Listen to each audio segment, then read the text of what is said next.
Nearly everyone in the country lives within a mile of a river, but half of the rivers in the United States have unsafe levels of pollution that threaten the water we drink.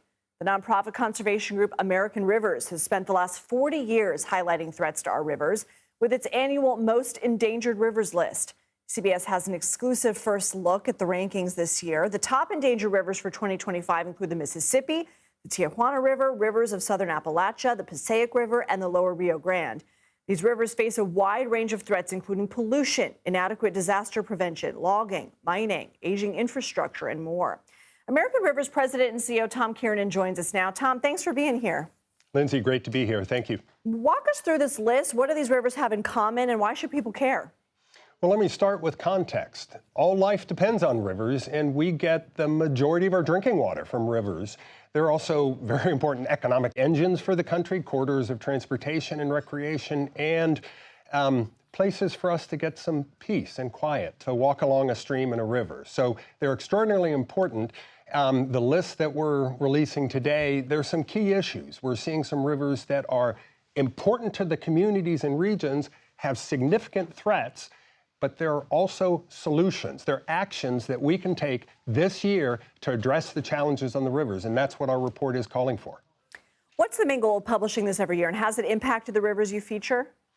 The main goal is to catalyze or encourage action by the American public to speak up, whether it's to their governor or their member of Congress or to the President of the United States, to say, hey, we need this river to be healthy. We want our drinking water to be clean. So we are calling for action by the public and by leaders. And I will point out that our #1 river last year were actually the rivers of New Mexico, where it's a state in a very severe drought. And we called on the governor and the legislature to increase funding for the rivers and enhance protection.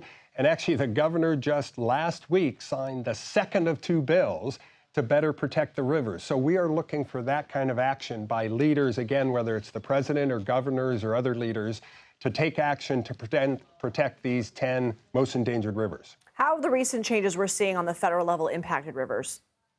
We are concerned by their proposed budget cuts to EPA and to the other agencies, because we do count on some key, whether it's EPA, FEMA, other federal agencies, those key agencies to help protect and invest in our rivers. So we are concerned by that. But again, this Most Endangered Rivers report is a call for action. President Trump has talked about wanting the cleanest water in the entire world. Now is a chance with this list of the 10 most endangered to take action throughout the country to help protect these rivers on which our lives and all life depends.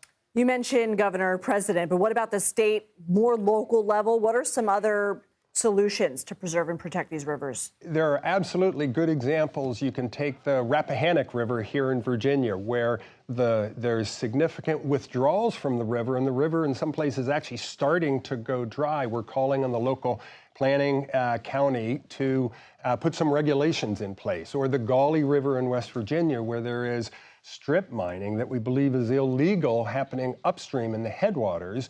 And that's calling for the governor and the Office of Surface Mining to stop that inappropriate illegal mining. So there are things that can be done in local communities and nationally, but this is also a call for all Americans to realize the importance of the rivers, to realize that they are under severe threat, whether from pollution, whether from increasing floods and droughts. We need to invest in these rivers because we get the majority of our drinking water from our rivers. Tom Kiernan, it's been a pleasure to talk to you. Thank you. Thank you, Lindsay. And a programming note, in a new CBS documentary, members of our climate team spent 5 days traveling the length of the Delaware River to hear people's stories, concerns, and suggested solutions for improving river health. You can watch An American River here on CBS and Paramount Plus April 19th.